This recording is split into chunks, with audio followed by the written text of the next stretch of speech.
Mononoke is a 12-episode supernatural horror anime anthology composed of 5 separate stories, all of which involve the mysterious medicine seller. This ghastly and pale man is something of an expert in the occult, wandering from place to place and exorcising the demons, or Mononoke, tormenting the populace. In his travels, the medicine seller is confronted with the best and often worst of humanity: murder, suicide, corruption, the plight of innocent victims, and the reign of ruthless villains. But the stories themselves are not what I'd like to talk about today. Not because I disliked them, rather I found the stories generally compelling and well written, touching on themes of society, morality, and all that good stuff. But because they ultimately were not what I found truly gripping about Mononoke. What immediately stuck out to me, and indeed probably did for most viewers, was of course its aesthetics. The initial gut reaction is a perfectly valid, wow, this looks different, because Mononoke certainly does. The show is clearly intended to mimic traditional Japanese art, with its bright clash of distinct colors and the appearance of being entirely drawn on a rough level surface, perhaps a scroll, giving the whole show a decidedly two-dimensional feel, as if you're watching a sequence of paintings rather than a modern animation. This atmosphere of a production rather than a reality is cemented even further by its routine use of sliding door transitions, cutting the viewer off from the experience entirely to signal the title of the story or the start of a new act. This is not directly related, but a side effect of the intentionally flat, gaudy aesthetic is that it's also ironically really great at obfuscating the use of 3D CGI. You can still tell if you're looking for it, but in an environment where everything pops, CGI does not especially pop more. But obviously, I wouldn't make a video just saying, hey guys, this looks neat, because while Mononoke does look neat, that's only the starting point for what it does, visually and aurally.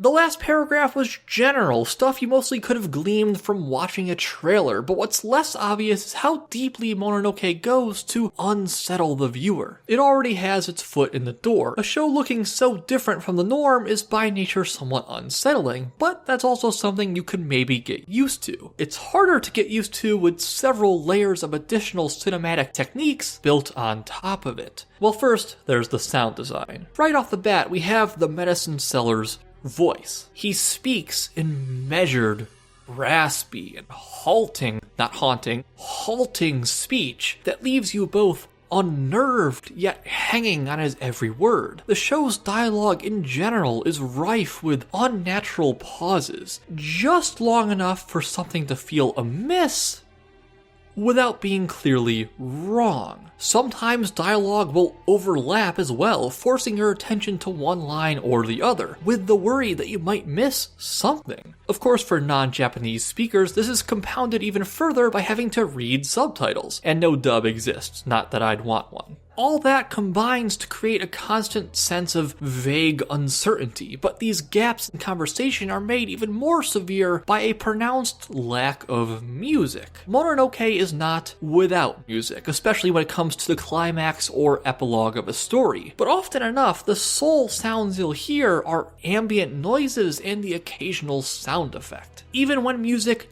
does exist, it's frequently heavy tension-building pieces, instrumented by piercing bells, low strings, and drawn-out choral notes. And then we come to the show's framing. Mononoke's camera has an odd and playful eccentricity that only enhances the bizarrety of the situation, spinning around characters in time with their dialogue, placing itself unnaturally close or far from the scene, at times refusing to directly focus on the subject of a conversation at all, and perhaps even seeming to forget it entirely to roam the room instead. A surely intentional effect of this is that you'll often hear things or witness characters react to them before you as a viewer can see it for yourself. Fear of the unknown, after all, can be more potent than even the most grisly of imagery. But why not both? Because here, the imagery is also just plain creepy. In a show essentially about demons, you can get away with pretty much anything, and many times was I unnerved by the creatures themselves, rather than any tricks or details to how they were presented. I mean, look at this thing. Speaking of details, it shouldn't surprise you that Mononoke Mononoke leaves not even the smallest element untouched. An obvious example would be that no extras truly exist in this show, as depending on the story, nameless crowds can be either without faces or replaced by mannequins, ensuring that our focused characters feel like the only actual people in the world, which also ties back to the atmosphere of a production. A less obvious example would be something like the snow from episode 8, which at first falls from the sky as normal, before taking an inexplicable hard turn over, well, the scale's hard to judge, but a sizable distance, and then resuming its descent. And really, the list never ends. Everything about this show is designed to unsettle, and I'm sure someone much more knowledgeable on film than me would be able to go much deeper, but the main takeaway is that Mononoke never wants you to feel in control. It presents enough of a semblance of reality that you can follow what's happening and mostly why, but it all feels distinctly abnormal and unreal, which is fantastic for a horror anime.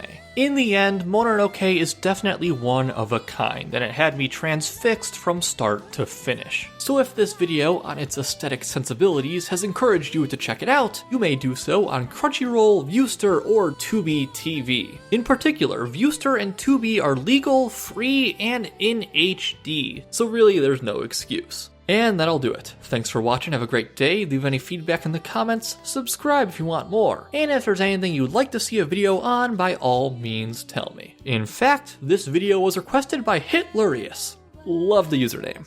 Thanks again, and see you next time.